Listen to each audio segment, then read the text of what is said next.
O Ponto Poder Eleições fala hoje do custo das disputas eleitorais. Fortaleza já tem a segunda campanha mais cara do Nordeste. E a gente entrevista o candidato à reeleição em Juazeiro do Norte, Arnon Bezerra, do PTB. O Ponto Poder Eleições está começando.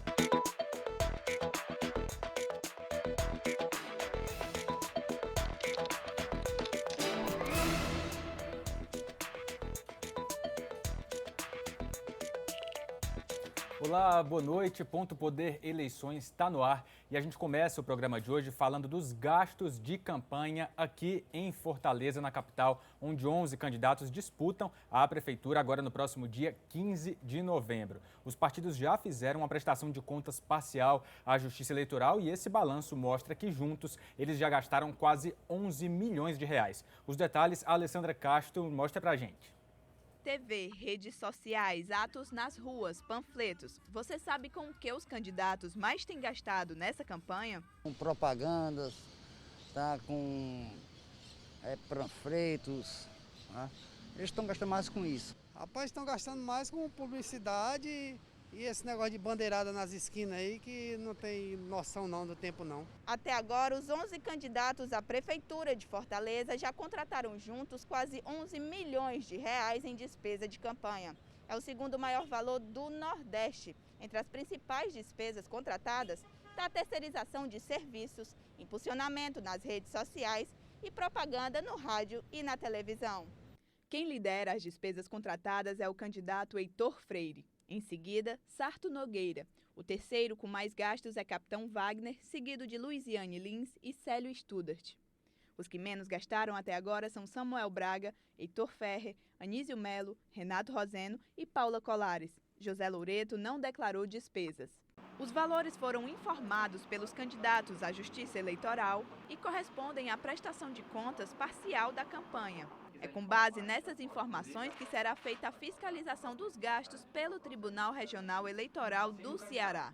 A partir do momento que há a prestação de contas, surge um processo judicial eletrônico e esse processo já fica à disposição da Justiça Eleitoral e o juiz eleitoral, se entender que deve, se houver algum tipo de indício de irregularidade ou alguma situação em que ele entenda que precise haver já uma comprovação, o juiz eleitoral, de ofício ou mesmo a requerimento do Ministério Público, por exemplo, pode determinar que partidos e candidatos comprovem uma determinada situação específica, como, por exemplo, a demonstração do uso adequado de um recurso público em campanha. Segundo esse professor de marketing político, as estratégias para conquistar o eleitor estão entre as razões para o alto custo da campanha. Nenhuma campanha política é igual a outra e a gente está vivendo uma campanha um processo de pandemia, portanto é um prazo muito mais curto para que os partidos, seus candidatos, façam a sua movimentação. Num prazo mais curto significa, para uma cidade grande como a nossa, com tantos candidatos, mais investimento em recursos humanos, em material de campanha, o material está caro, muita matéria-prima ficou mais cara nesse processo, mas é parte de uma estratégia que, de qualquer forma, nesse momento tem a ver com uma movimentação, com a linguagem corporal da militância que tem que ser percebido pelo eleitor, principalmente por aquele eleitor que não tem um voto ainda cristalizado. Na lista dos principais gastos dos candidatos até agora estão propaganda eleitoral no rádio, na TV e redes sociais. Em tempo de pandemia, isso faz mais sentido ainda. Nessa batalha contra as aglomerações, contra os eventos externos que estão reunindo centenas de pessoas em vários municípios, o Ministério Público do Ceará recomendou hoje que seja pedido a cassação do candidato que for reincidente em promover essas aglomerações. E a gente conversa sobre esse assunto com a repórter Ana Beatriz Farias. Boa noite, Bia.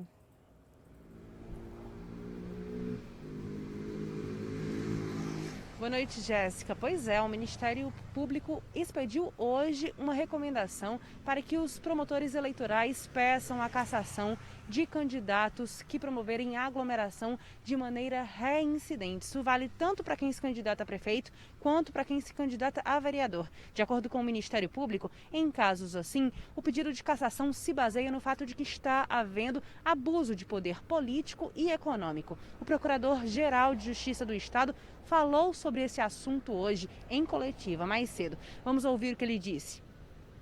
O que nós queremos nesse momento aqui é que os candidatos possam se ajustar possam cumprir as regras eleitorais. O que nós sabemos que todas as campanhas exigem essa liberdade de ação dos candidatos de fazer as suas campanhas, tentar convencer os eleitores, mas no contexto que nós vivemos de dificuldade, uma pandemia tão grave como a gente está enfrentando aqui, é fundamental que os atos de campanha sejam adaptados a essa nova realidade.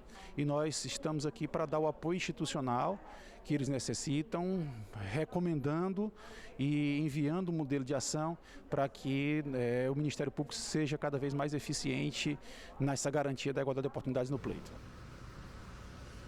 A recomendação do Ministério Público vai valer para candidatos reincidentes, ou seja, aquele que foi promover a aglomeração, foi notificado de que não podia fazer isso e voltou a descumprir as medidas sanitárias determinadas.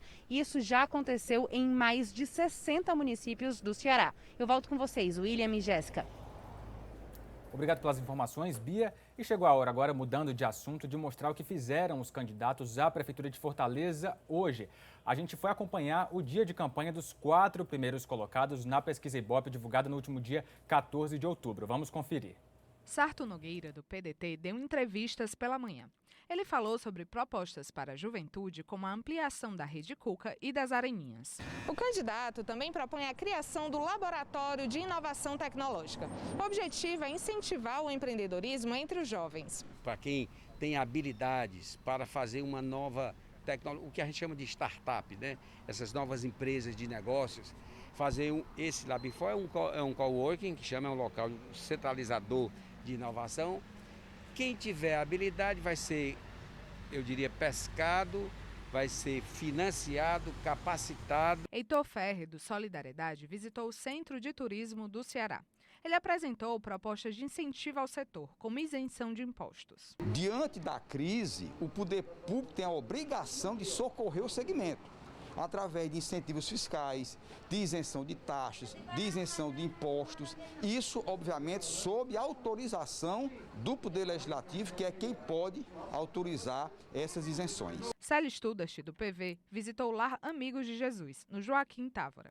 Ele reforçou a importância de incentivos a instituições do terceiro setor. Que pode sim a gestão pública municipal, a prefeitura, além de pagar a conta de água, de luz e algumas questões que já auxiliam algumas instituições, participar mais ativamente das necessidades que essas entidades precisam, porque é, acima de tudo, em prol das crianças. Capitão Wagner, do PROS, participou de caminhada na comunidade do Trilho, no Papicu. O candidato propõe a ampliação da rede de saneamento da capital. A nossa intenção é terminar a gestão, os 4 anos de governo, com pelo menos 80% da cobertura da nossa cidade de esgotamento sanitário.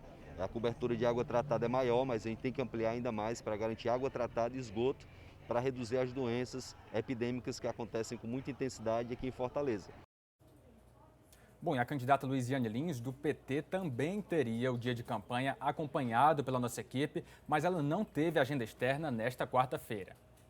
E a gente aproveita já para conferir o que é que está previsto na agenda dos candidatos para amanhã, quinta-feira. O candidato Anísio Melo, do PCdoB, não vai ter agenda externa. Agora a gente vai mostrar a agenda de Capitão Wagner, candidato do PROS. Ele faz uma reunião com empreendedores do setor de entretenimento na Aldeota amanhã pela manhã. Agora vamos para o candidato Célio Studart, do PV, que visita a Praça Joaquim Távora, na Avenida Pontes Vieira. O candidato do Solidariedade, Heitor Ferrer, amanhã à tarde promove uma caminhada pela rua Castro e Silva, no centro de Fortaleza. Já o candidato Heitor Freire, do PSL, promove caminhada no bairro Bom Jardim. O candidato José Loreto, do PCO, não divulgou a agenda. A candidata Luiziane Lins, do PT, participa de ato virtual contra a violência às mulheres. Já a candidata Paula Colares, da UP, que você vê na tela, faz uma panfletagem no terminal do Antônio Bezerra. O candidato do PSOL, Renato Roseno, faz uma panfletagem em bandeiraço no terminal da Messejana. Samuel Braga, candidato do Patriota, amanhã às 17h30, promove um adesivaço no cruzamento das avenidas Antônio Salles e Virgílio Távora. E encerrando a lista, Sarto Nogueira, do PDT, ele faz uma caminhada no bairro Curió. Bom, e agora mudando de assunto, a Justiça Eleitoral começou hoje uma etapa importante até o dia da votação, a transmissão dos dados de candidatos e eleitores para as urnas que vão ser usadas no próximo dia 15 de novembro. Quem traz mais detalhes para a gente é a repórter Luana Barros, que foi lá acompanhar. O Tribunal Regional Eleitoral do Ceará começou hoje a fazer a geração de mídias para as urnas eletrônicas que serão utilizadas em todo o estado. Esse é o momento em que os dados dos candidatos e dos eleitores são inseridos nos equipamentos para o dia da votação. A transmissão ocorre até a próxima sexta-feira e pode ser acompanhada por candidatos ou representantes de partidos e coligações. Nessa etapa, nós passamos os dados que estão nos computadores do TRE, partidos, eleitores, candidatos, para as urnas eletrônicas, por intermédio das mídias que são geradas aqui. Ela é importante porque, como a urna não tem conexão com a internet nem conexão de rede, nós precisamos de um meio físico para levar essas informações até as urnas. E esse meio físico são os flashcards que são gerados aqui nessa cerimônia. São os componentes que necessitam para a urna funcionar, tanto os programas quanto os dados que estão nos computadores do TRE. E vamos conferir o que é notícia no pontopoder.com.br. A gente continua falando desse preparativo todo para as eleições, mas agora o assunto é a possibilidade da vinda de tropas federais para acompanhar o dia das eleições. O Tribunal Superior Eleitoral ainda não julgou o pedido das tropas aqui para o estado. Há uma previsão de que isso seja amanhã. Até agora, a informação que a gente tem do Tribunal Regional Eleitoral aqui do nosso estado é que ainda não foi julgado, mas esse pedido já está lá com a previsão de atender 10 municípios aqui no Ceará. Lembrando que isso faz parte do rito, do trâmite, para que as tropas federais possam vir para cá, como já aconteceu em outras eleições, Primeiro, o Tribunal Regional Eleitoral do Ceará faz esse pedido, tem essa aprovação. O governo do estado também se posiciona e o governador Camilo Santana já se posicionou. Falta agora o TSE se posicionar para garantir, de fato, a vinda das tropas. Agora vamos mostrar uma charge. O Tiagão, nosso chargista, preparou uma charge para esta quarta-feira. Vamos ver o recado que ele traz para a gente.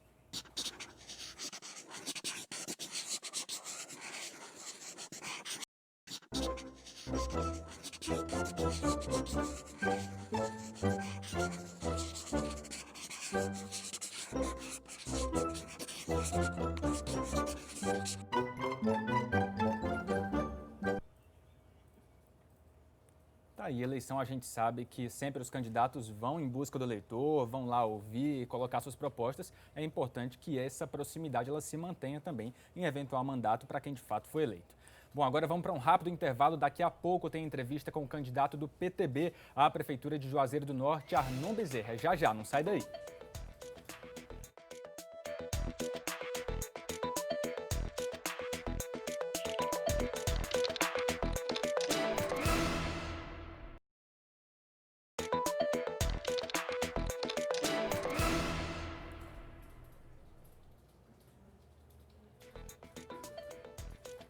Estamos de volta.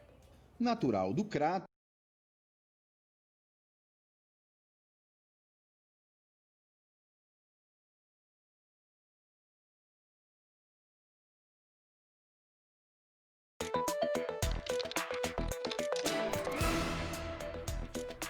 Estamos de volta com o Ponto Poder Eleições e daqui a pouco você acompanha a entrevista com o candidato Arnon Bezerra à Prefeitura de Juazeiro do Norte, ele que integra o PTB.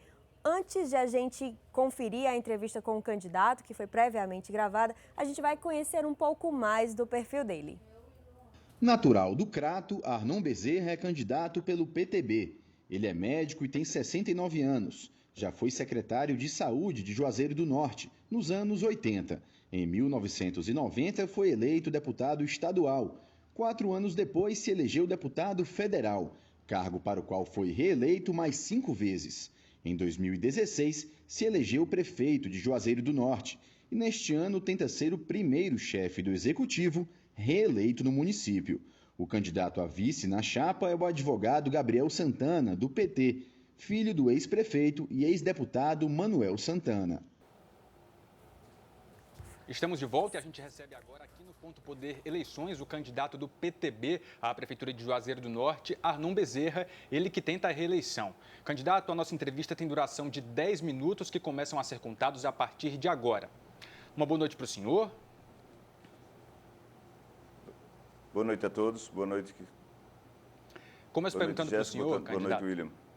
Uma boa noite. Eu começo perguntando para o senhor sobre saúde. Na pandemia, Juazeiro sofreu, assim como outros municípios do Ceará, os efeitos da Covid-19, mas foi central no combate à doença na região do Cariri.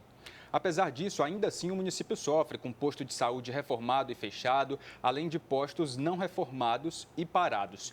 Uma das suas propostas é concluir a reforma de todas as unidades básicas de saúde no município. A Prefeitura já tem os recursos para isso e um prazo para reformar e garantir o funcionamento dessas unidades? Nós tivemos recentemente a informação de que a Justiça tinha liberado alguns. Nós tínhamos cerca de 12 a 15 obras paradas por conta de mandado judicial. E a Prefeitura procurou se refazer, está contemplando, está realizando, portanto, dentro em breve nós teremos todos concluídos. Porque era costume do passado nós não termos esse trabalho, era sempre deixado inacabado, mas nós estamos mudando completamente.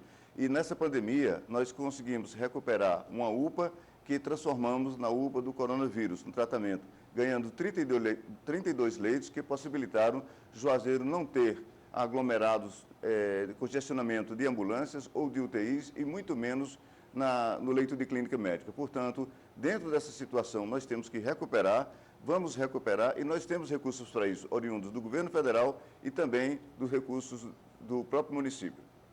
Se o senhor coloca como meta, candidato, para reformar essas unidades para a população, qual seria um prazo que o senhor coloca como meta caso o senhor seja eleito? Olha, eu acho que dentro de aproximadamente 6 meses nós haveremos de ter isso concluído. Porque nós temos UPAs inacabadas, porque sofremos essa questão judicial e demorou-se muito. A burocracia nos levou a toda essa demora.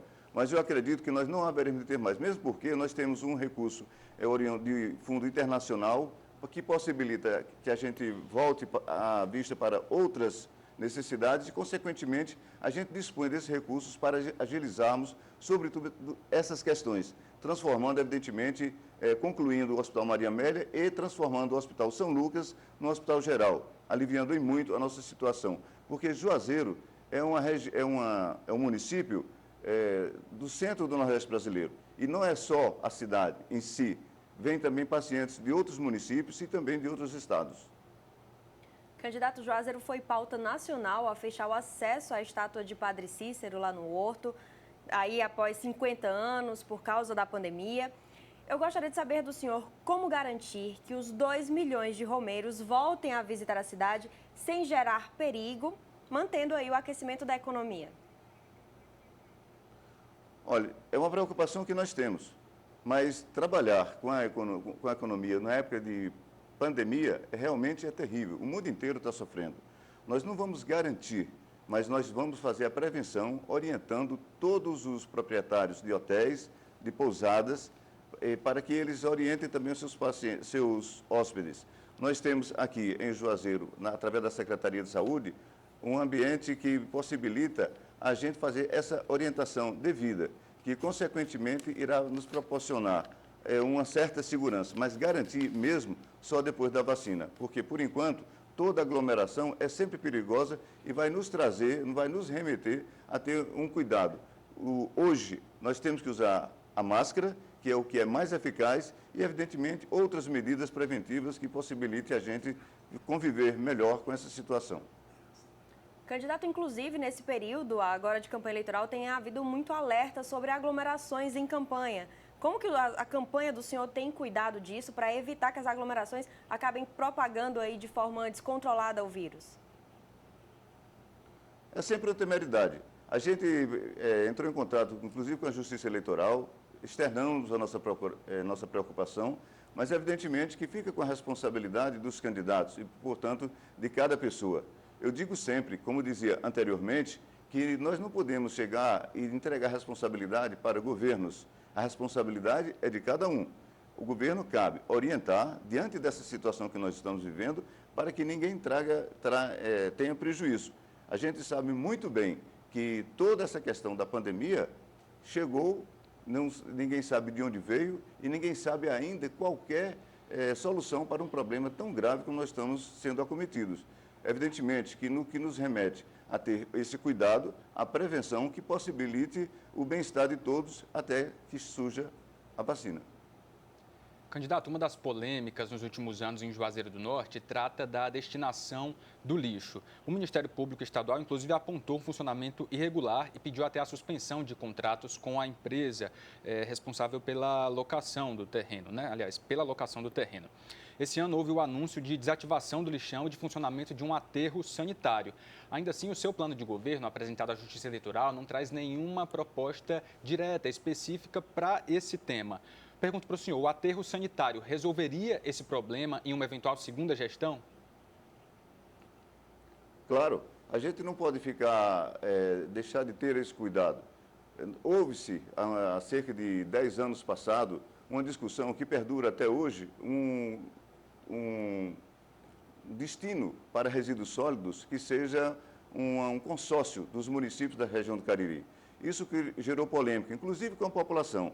Mas Juazeiro do Norte se apresentou, já se ofereceu, está elaborando um projeto, inclusive com terras já localizadas, para que a gente possa proporcionar esse bem-estar de todos.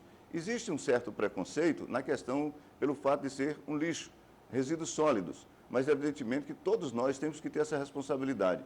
Porque numa situação como essa, o que é bom para Juazeiro será bom para todos os municípios. E as cidades brasileiras ainda se ressentem dessa situação, de ao invés de ter aterro sanitário, ter o lixão e, consequentemente, trazendo perigo. É muito melhor fazer um investimento maior e trazer benefícios do que perdurar essa situação que, além de feia, é uma agressão ao meio ambiente e, consequentemente, a todos nós que moramos em Juazeiro do Norte.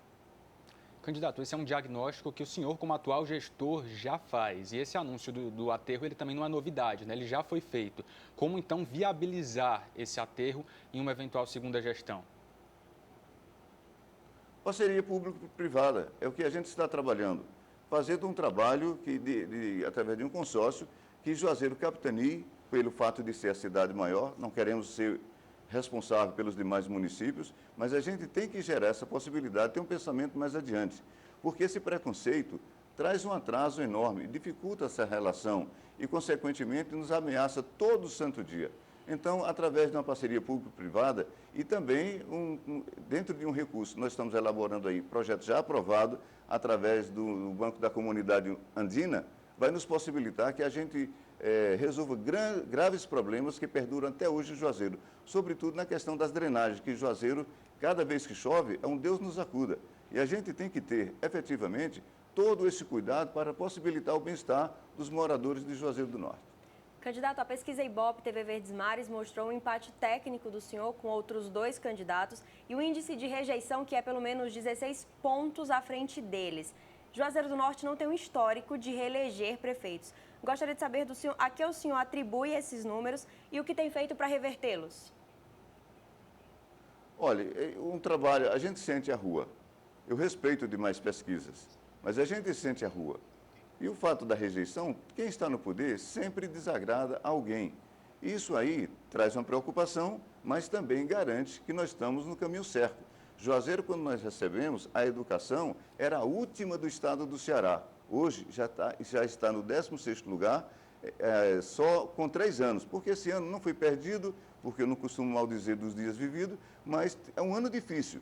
E com isso a gente quer efetivamente possibilitar que a administração, através da educação, da infraestrutura e melhorando a saúde agora, nós haveremos de manter um novo momento em Juazeiro do Norte.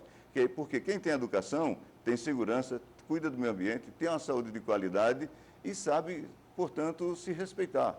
Então, é um novo momento. Quem estava no último lugar na educação e hoje já alcança o 16º, com os mesmos professores, usando os mesmos funcionários, só que capacitando, dando atenção de serviços públicos que anteriormente Juazeiro se ressentia muito. Hoje é uma outra realidade. E à medida que a população vai vendo o que está acontecendo em cada bairro, não tem um bairro hoje em Juazeiro que não tem uma obra importante, uma obra de infraestrutura, uma obra que não nos permita avançar. Então, eu estou muito, muito contente pelo que nós estamos vendo na cidade. Candidato, chegou ao fim a nossa entrevista. Muito obrigada pela atenção. Boa noite. Boa noite. E amanhã a gente exibe a entrevista com o candidato Nelinho Freitas, do PSDB. É isso, o programa chegando ao fim nesta quarta-feira. Você continua acompanhando tudo sobre as eleições 2020 lá no pontopoder.com.br. Esse programa está lá no nosso canal no YouTube, depois da exibição, claro, você pode acessar lá pelo canal e sempre nos acompanhar nas redes sociais, aqui na TV Diário e também no site do Diário do Nordeste. Uma boa noite para você, obrigado pela sua companhia e até amanhã. Boa noite, amanhã a gente se encontra novamente.